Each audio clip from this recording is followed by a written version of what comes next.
ဒီ position မှာဆိုရင်အဖြူဘက်ကနေပြီးတော့ဘာရွှေ့ရမလဲဆိုတော့ကျွန်တော်နဲ့အတူစဉ်းစားကြည့်လိုက်အောင်ကျွန်တော်အနေနဲ့ rook ကို circle find လိုက်လို့ရပါတယ် circle find တာတော့မဟုတ်ဘူးပေါ့နော် rook နဲ့ 9နဲ့လဲလိုက်လို့ရပါတယ်ဘာလို့လဲဆိုရင်ကျွန်တော် f7 ပွန်းကိုကာကွယ်ထားတဲ့တစ်ခုတည်းတော့ piece ဖြစ်တဲ့အတွက်ကြောင့်မလို့ပါကျွန်တော်က f7 ကိုကာကွယ်ထားတဲ့ကောင်မရှိအောင်ဆိုရင်ကျွန်တော်က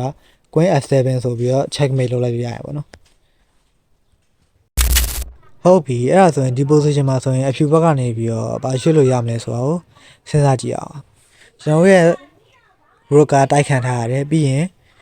queen ဝင်မယ်ဆိုတဲ့အတွက်တွေလည်းရှိရပါတော့အဲ့တော့ဒီနေရာမှာတင်းနေတယ်ဘာရွှေ့မလဲဆိုတော့မသိပေမဲ့ဒီနေရာမှာ mk တည်းကဘာရွှေ့ခဲ့လဲဆိုတော့ကျွန်တော်ပြပြပေးပါမယ်အရင်ဆုံးသူကအနက်ဘရင်မကိုတွားချိန်တယ်တိုက်ခံထားတဲ့ rook ကိုရှောင်တယ်ပြီးရင်အနက်ဘရင်မကိုတွားချိန်တယ်ပေါ့နော်အနက်ဘက်ကသူ့ရဲ့ဘရင်မကိုလာချိန်တဲ့အတွက်ကြောင့်မလို့ပြန်ရှောင်ထားတယ်ဒီနေရာမှာကျွန်တော်တို့ကဘရင်မကိုစားလိုက်မယ်ဆိုရင်ကျွန်တော်ကချက်ချင်းမရှုံးရင်တော့မှပဲတဖြည်းဖြည်းနဲ့ရှုံးတော့မှာဖြစ်ပါတယ်အဲ့တော့ဘရင်မကိုလုံးဝစားလို့မရဘူးပေါ့နော်အဲ့တော့အဖြူဘက်ကနေပြီးတော့ဘာရွှေ့မလဲအဖြူဘက်ကဒီနေရာမှာဆိုရင်တော်ရုံလူမတွေ့တဲ့ကစားကွက်တစ်ကွက်ကိုရွှေ့တာပါတယ်အဲ့ဒါဘာလဲဆိုရင် queen sacrifice ပြောပါတယ် queen sacrifice ဘာလို့လောက်တာလဲဆိုရင်ကျွန်တော်ရဲ့ queen ကိုပြန်စားလိုက်မယ်ဆိုရင်ကျွန်တော်ကနောက်တစ်လှည့်ကျရင် rook နဲ့တွားချက်လိုက်တဲ့ခါကျရင် checkmate ဖြစ်သွားပြီပေါ့နော်ဒီ checkmate ပဒံကို anesthesia mate လို့ခေါ်ပါတယ်knight က rook ဒါမှမဟုတ်ရင် queen နဲ့ညှက်ပြီးတော့ checkmate လုပ်တဲ့ပဒံဖြစ်ပါတယ်အဲ့တော့ကျွန်တော်ကဒီနေရာမှာဆိုရင်ဒီနေရာမှာပေါ့နော်ဒီနေရာမှာကျွန်တော်က anesthesia mate ကိုမတိရတဲ့အတွက်ကြောင့်မလို့ကျွန်တော်ကဒီနေရာမှာ queen ကို sacrifice မို့လုံးဝတွေးမိမှာမဟုတ်ပါဘူးအဲ့တော့ဒီနေရာမှာကျွန်တော်တို့နဲ့ Mikete နဲ့ခွာတဲ့အချက်တွေတွေ့လျာပြီပေါ့နော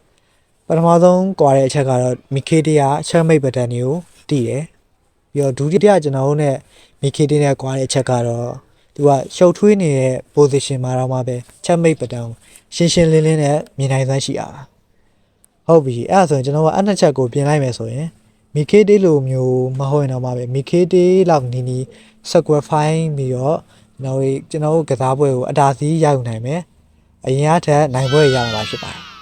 အဲ့တော့ကျွန်တော်ဒီဗီဒီယိုလေးမှာ mating pattern တွေရယ် mating pattern တွေကိုမှတ်မိဖို့လေ့ကျင့်ခန်းတွေရယ်ကိုကျွန်တော်ကပြောပြပေးတော့မှာဖြစ်ပါတယ်ပထမဆုံးအနေနဲ့ကျွန်တော်လေ့လာကြမယ် mating pattern ကတော့ anesthesia mate ဖြစ်ပါတယ်စောစောတော့တွေးခဲ့တဲ့ mating pattern ပေါ့နော် anesthesia mate က knight က queen ဒါမှမဟုတ် rook ရယ်နဲ့ကျွန်တော် checkmate တဲ့ pattern တစ်ခုဖြစ်ပါတယ်များတော့အပြင်ဘယ်လိုမျိုးလဲဆိုရင်ကျွန်တော်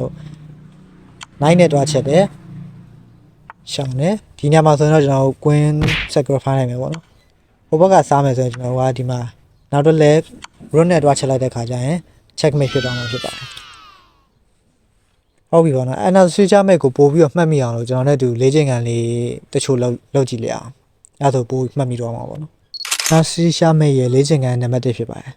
်ဒီညမှာဆိုရင်တော့ဗီဒီယိုလေးကိုပေါ့ပြီးတော့ကိုယ့်ဘာကိုအဖြေရှာကြည့်ရင်လည်းရှာလို့ရပါတယ်ဟုတ်ပြီပေါ့နော်တော်တော်များများအနေနဲ့ကျွန်တော် queen ကို sacrifice တဲ့ကွက်ကိုတွေ့မယ်လို့မျှော်လင့်ပါတယ်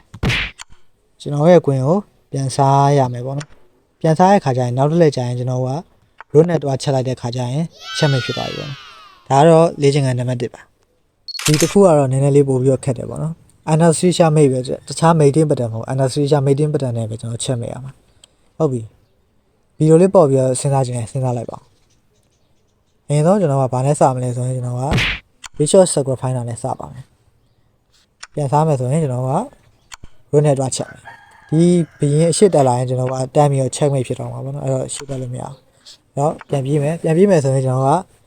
queen တက်ပြီးတော့ကျွန်တော်ကဒီမှာ checkmate လုပ်မယ်ဆိုပြီးတော့ချိန်ထားရပါတော့အခါကျရင်ကျွန်တော်အနက်ဘက်ကနေပြီးတော့ queen နဲ့တားတာလွယ်ပြီးတော့တခြားရွေးချယ်စရာမရှိဘူးပေါ့နော်ဟုတ်ပြီပေါ့ခုနကတော့စသချင်း position မှာတော့အဖြေရှာမရခဲ့သူတွေအနေနဲ့ဒီညမှာဆိုရင်တော့လွယ်လွယ်လေးနဲ့အဖြေရှာလို့ရမယ်လို့ကျွန်တော်မျှော်လင့်ပါတယ်ဒီညမှာအဖြူဘက်ကနေပြီးတော့ဗာရွှေ့မလဲဆိုရင် knight f5 ဆိုပြီးတော့တက်ပါမယ်ဟုတ်ပြီဒီညမှာဆိုရင်တော့ queen ကိုချိန်ထားရပါတော့ဟိုဘက်ကဘာမှမလုပ်ရင်ကျွန်တော်နောက်လဲကျရင် queen စားလိုက်မှာအဲ့တော့ဟိုဘက်ကကျွန်တော်ရဲ့ queen ကိုစားမယ်ဆိုရင်ကျွန်တော်က rook နဲ့ queen ကိုပြန်မစားဘဲနဲ့ကျွန်တော်ကအရင်ဆုံး knight နဲ့တွားချက်လိုက်ပါမယ်အဲ့တော့ဒီကင်းအနေနဲ့ဒီပဲလာကျွန်တော်ဒီပဲတွားကျွန်တော်ဘယ်ပဲလာကျွန်တော်နောက်လက်ကြရင်ကျွန်တော်ကကွင်းကိုစားလိုက်ပြီးတော့ checkmate ဖြစ်တော့မှာဖြစ်ပါတယ်နောက်ထပ်လေးလာကြမယ် checkmate pattern တော့ morphy mate ဖြစ်ပါတယ် morphy mate ဆိုတာတော့ပေါ် morphy ရဲ့နာမည်ကိုဆွဲပြပြီးတော့ပေးထားပါတော့ ပေါ်မော်ဘီဆိုရာကအမေရိကန်ရဲ့တမိုင်းတစ်လျှောက်အကောင်းဆုံးစစ်တူရင်ကစားသမားဆိုပြီးတော့တတ်မှတ်ခြင်းခံထားရတဲ့သူဖြစ်ပြီးတော့စစ်တူရင်နဲ့ပတ်သက်တဲ့ဇာတ်ကားတွေဒါမှမဟုတ်ရင်တစ်ခုခုမှဆိုရင်သူ့ရဲ့နာမည်ကိုတွေ့ရလိမ့်ရှိရပါတော့မော်ဖီမိတ်ဆိုပြီးဘယ်လိုဖြစ်လာလဲဆိုရင်ဒီ position မှာဆိုရင်ကျွန်တော်တို့ပေါ်မော်ဖီကဘာရွှေ့ခဲ့လဲဆိုရင်သူကအရင်ဆုံး queen ကို sacrifice လိုက်တယ်ကျွန်တော် queen 9နဲ့ပြန်စားရခါကြရင်ကျွန်တော် rook နဲ့တွားချက်ပြီးတော့ checkmate ပေါ့နော်အဲ့တော့ဒီ bishop ရဲ့ rook ရဲ့ပေါင်းပြီးတော့ checkmate လုပ်တဲ့ pattern ကိုပေါ်မော်ဖီမိတ်လို့ခေါ်ပါတယ်ဟုတ်ပြီပေါ်မော်ဖီမိတ်ကိုကျွန်တော်မှတ်မိဖို့ကျွန်တော်၄ချိန်ကန်လေးလုပ်လိုက်အောင်ဒီ position မှာဆိုရင်အဖြူဘက်ကနေပြီးတော့ပေါ်မော်ဖီမိတ်နဲ့ checkmate လုပ်မယ်ပေါ့နော်ဟုတ်ပြီဗီဒီယိုလေးကို pause ပြီးတော့ကိုယ့်ဘက်ကိုစဉ်းစားခြင်းနဲ့စဉ်းစားလို့ရပါတယ်အရင်ဆုံးကျွန်တော်တို့ဘာရွှေ့ရမလဲဆိုရင်ကျွန်တော်တို့ queen ကို circle ခိုင်းလိုက်ပါဟိုဘက်ကကျွန်တော်တို့ queen ကိုပြန်စားမယ်ဆိုရင်ကျွန်တော်တို့ bishop နဲ့ထက်ချက်ပါမယ်အဲ့တော့ queen အနေနဲ့ကျွန်တော်ဒီဘက်ကိုလာမယ်ဆိုရင်ကျွန်တော်တိုင်းပြီး checkmate ဖြစ်မှာပေါ့နော်အဲ့တော့ဒီဘက်ကိုပဲလာမယ်အဲ့ဒါဆိုရင်ကျွန်တော်ကပေါ်မော်ဖီမိတ်နဲ့ checkmate လုပ်လိုက်လို့ရပါတယ်နောက်ထပ်လေးစီကံလေးတစ်ခုဖြစ်ပါတယ်ဒါကတော့နည်းနည်းလေးရှုပ်တယ်ဆိုပေမဲ့ဒါပေမဲ့ဒီတိတ်တော့မခတ်ပါဘူးဟုတ်ပြီအရင်ဆုံးကျွန်တော်တို့ကဒီပေါ်မော်ဖီမိတ်နဲ့ချက်မယ်ပေါ့နော်ဒီ bishop ရဲ့ rook ရဲ့ကတော့နေရာတကျရှိတယ်ဒါပေမဲ့ bishop နဲ့ rook နဲ့လမ်းကြားရမှာပေါ့နော်အဓိကတော့ rook လမ်းကြောင်းမှာပေါ့ rook လမ်းကြောင်းမှာအကောင်တွေအများကြီးရှိနေပေါ့နော်ဒီမှာဆိုရင်3-4ကောင်လောက်ရှိရပေါ့နော်အဲ့တော့အကောင်တွေကိုကျွန်တော်ကရှင်းနိုင်ရင်ကျွန်တော်ကပေါ်မော်ဖီမိတ်နဲ့ချက်မိတ်လုပ်လို့ရပြီပေါ့နော်ဘယ်လိုရှင်းမလဲဆိုရင်ကျွန်တော်အရင်ဆုံးဒီမှာ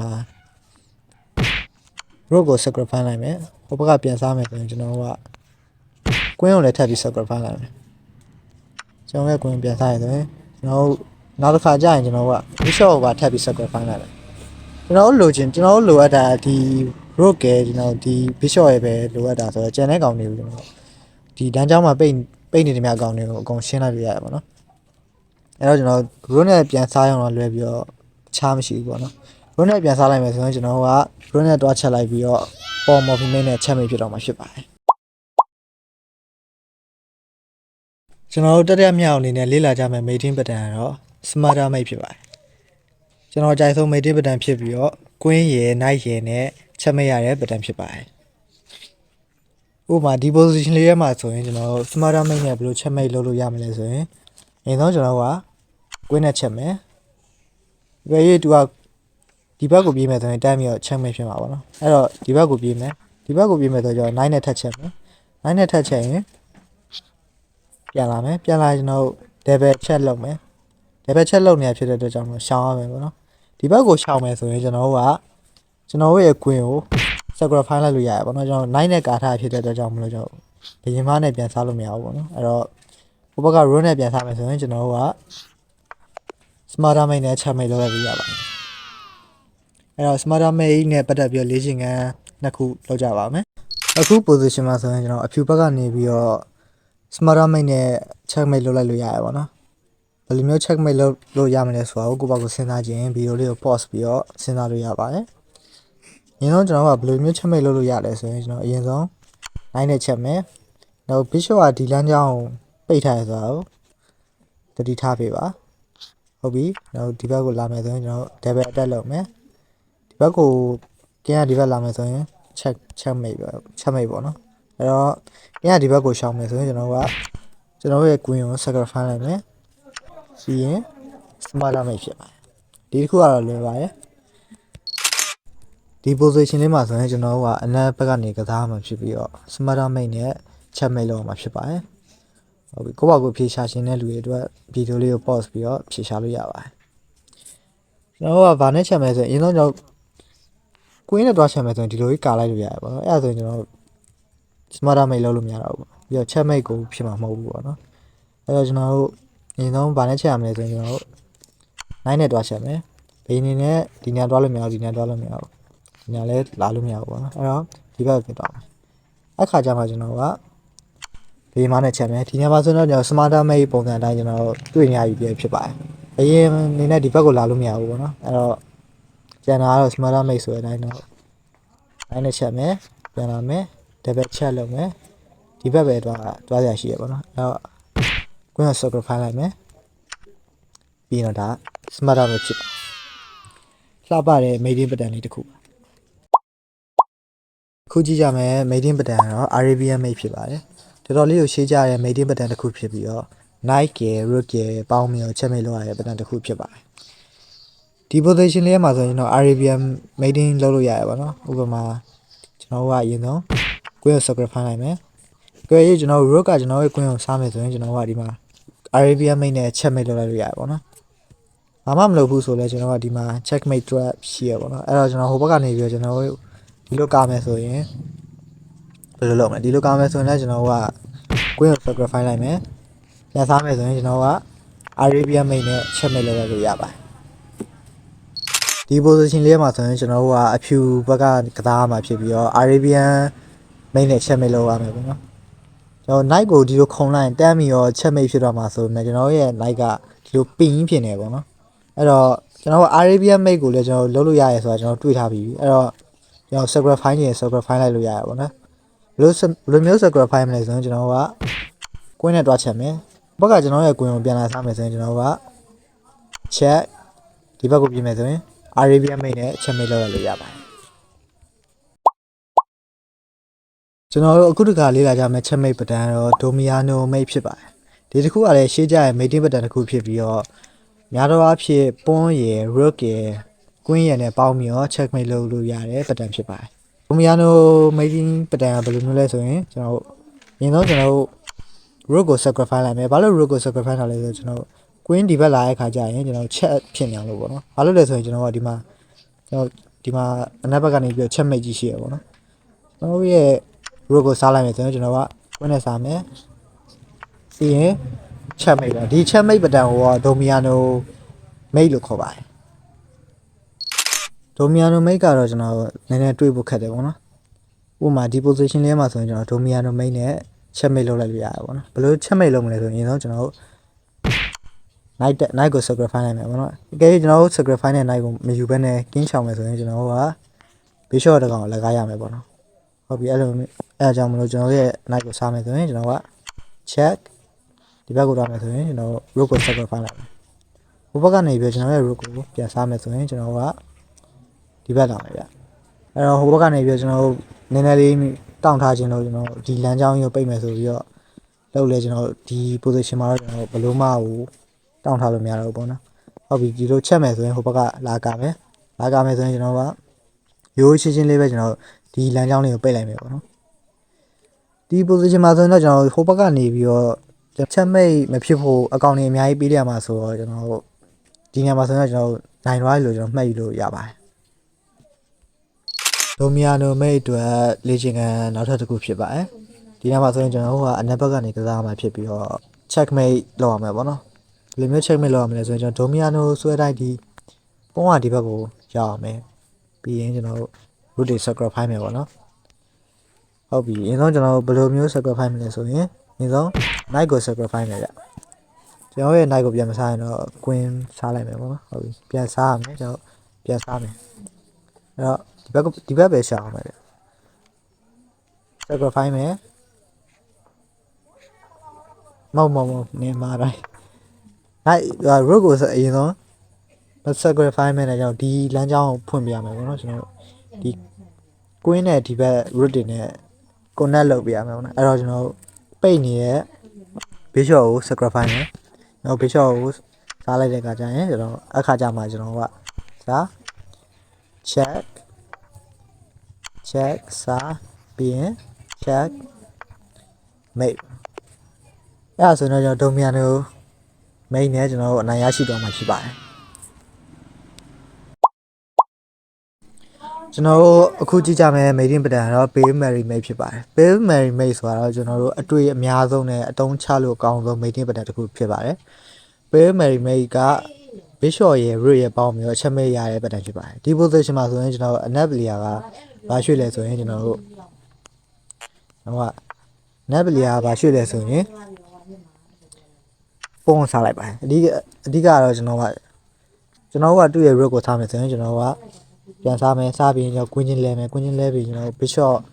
စားလိုက်မယ်ပေါ့နော်အဲ့ဒါဆိုရင်ကျွန်တော်တကောင်ဒါနဲ့ဆော့အောင်ပါပေါ့နော်အဲ့တော့ဒီနေ့မှာကျွန်တော်ဘာလုပ်ကြမလဲဒီနေ့မှာဆိုရင်တော့ကျွန်တော်ဘာလုပ်ကြမလဲဆိုတာမသိပေမဲ့ Pale Mary ကတော့ရွှေ့ခဲ့လေဆိုရင်ဒီနေ့မှာ queen sacrifice လိုက်ပါတယ်ဘာလို့ queen sacrifice လာလဲဆိုရင်ကျွန်တော်ဟိုဘက်ကပြန်စားရခါကြရင်ကျွန်တော်ကဒီမှာ page mate ဆိုတာဒီလိုပုံစံလေးပါကျွန်တော်ဒီကောင် root နဲ့ချက်မယ်ပြေးမယ် root နဲ့ချက်မယ်ဒီဘက်လာမယ်ဆိုရင်ကျွန်တော်ချက်ဆိုရင် checkmate ဖြစ်သွားမှာပေါ့နော်ဒါကတော့ကျွန်တော်အခု page mate ဆိုရတီးကြတဲ့ checkmate ပတန်လေးပေါ့နော် rook ကကျွန်တော် bishop ရယ်နဲ့ပေါင်းပြီးတော့ချက်မရရပေါ့နော်ဟုတ်ပြီကျွန်တော်လေ့ကျင့်ခန်းလေးတွားလိုက်အောင် page mate ရဲ့လေ့ကျင့်ခန်းဖြစ်ပါတယ်ဟုတ်ပြီဒီညမှာဆိုရင်ကျွန်တော် bishop က diagonal မှာရှိရယ်ပြီးရင် rook ကလည်းဟိုရှိရယ်ပေါ့နော်အဲ့တော့ဒီပုံကိုတားထားတဲ့တခုဒီတော့ piece ကဟိုဘက်က knight ပေါ့နော်အဲ့တော့ကျွန်တော် video လေးကို pause ပြီးတော့ကိုကဘာလုပ်လို့ရမလဲဆိုတော့စဉ်းစားလို့ရပါတယ်ဒီညမှာကျွန်တော်ဘာလုပ်ရမလဲဆိုရင်အရင်ဆုံးကျွန်တော် queen ကို sacrifice လိုက်ပါမယ်ကျွန်တော်ရဲ့ queen ကို knight နဲ့ပြန်ထားမယ်ဆိုရင်ကျွန်တော်က rook နဲ့ပြန်ထားမယ် check ဒီဘက်ရှောင်မယ်ဆိုရင်ဒီညမှာတော့တော်တော်များများဒီဓာကြီးဒီဘက်လာမယ်ဆိုရင်တော့ကျွန်တော်ဟိုမှာကျွန်တော်ရဲ့ bishop ကအချိန်ခံထားရပါတော့အဲ့တော့အနားလာလို့မရဘူးပေါ့နော်ဟုတ်ပြီအဲ့ဒါဆိုရင်အနားလာလို့မရဘူးဆိုရင်ကျွန်တော်ဘာရွှေ့ရမှာလဲဆိုရင်ကျွန်တော် rook ကို sacrifice ရမယ်ပေါ့နော်ကျွန်တော်ရဲ့ rook ကိုစားမယ်ဆိုရင်ကျွန်တော်နောက်တစ်ခါထပ်ချက်လိုက်မယ်ဆိုရင်ကျွန်တော်ဒါ checkmate ဖြစ်သွားပြီပေါ့နော်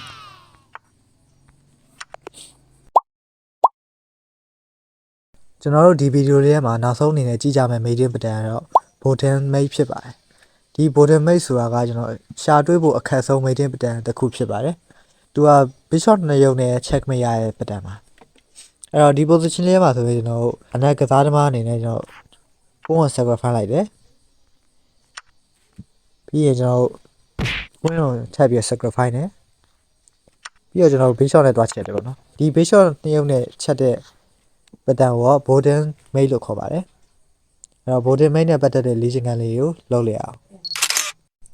bottom mate တွေလေ့ကျင့်ခန်းတစ်ခုဖြစ်ပါတယ် bottom mate ဆိုတော့ bishop နှစ်ရုပ်နဲ့ချက် mate ရတဲ့ ချက် mate ပတန်ပေါ့နော်ဟုတ်ပြီအခုဆိုရင်ကျွန်တော်အနက် bishop က king တွားမဲ့လမ်းကြောင်းတွေအကုန်ပိတ်ထားတယ်ပေါ့နော်အဲ့တော့ကျွန်တော်ဒီအဖြူ bishop ကဒီနားကိုတနည်းနည်းနဲ့ရောက်သွားကျွန်တော်ကနိုင်ပြီပေါ့နော်အဲ့တော့ကျွန်တော်တနည်းနည်းနဲ့ရအောင်ဘယ်လိုလုပ်မလဲဆိုရင်ကျွန်တော် queen ကို sacrifice လိုက်မယ်ကျွန်တော်ရဲ့ queen ကိုပြန်စားမယ်ဆိုရင်ကျွန်တော်တွားချက်လိုက်တဲ့အခါကျရင် checkmate ဖြစ်တော့မယ်နောက်ထပ်လေ့ကျင့်ခန်းစီတွားလိုက်အောင်ဟုတ်ပြီဒီ position ထဲမှာဆိုရင်ကျွန်တော်ကအဖြူဘက်ကနေကစားမှာဖြစ်ပြီးတော့ bottom mate နဲ့ checkmate လို့ချက်မရမှာပေါ့နော်ဟုတ်ပြီအရင်ဆုံးကျွန်တော် position လေးကိုကျွန်တော်ကြည့်လိုက်မယ်ဆိုရင်ကျွန်တော်အရင်ဆုံးကျွန်တော်ရဲ့ bishop ကဒီ king ရဲ့ king တွားမဲ့လမ်းတွေအကုန်ဖြတ်ထားတယ်ပေါ့နော်အကယ်၍ကျွန်တော်ရဲ့အဖြူ bishop ကကျွန်တော်တနည်းနည်းနဲ့ဒီဘက်ကိုရောက်မယ်ဆိုရင်ကျွန်တော်က checkmate ဖြစ်သွားမှာပေါ့နော်ဟုတ်ပြီအဲ့တော့အဲ့လိုမျိုးရအောင်လို့ဆိုရင်ကျွန်တော် sacrifice မယ်ပေါ့နော်အရင်ဆုံးကျွန်တော်ဒီလမ်းမှာပိတ်နေတဲ့ rook ကို sacrifice မယ်စားမယ်ဆိုရင်ကျွန်တော်က queen ကို sacrifice မယ်ပြီးနောက်တစ်လက်ကျရင်ကျွန်တော်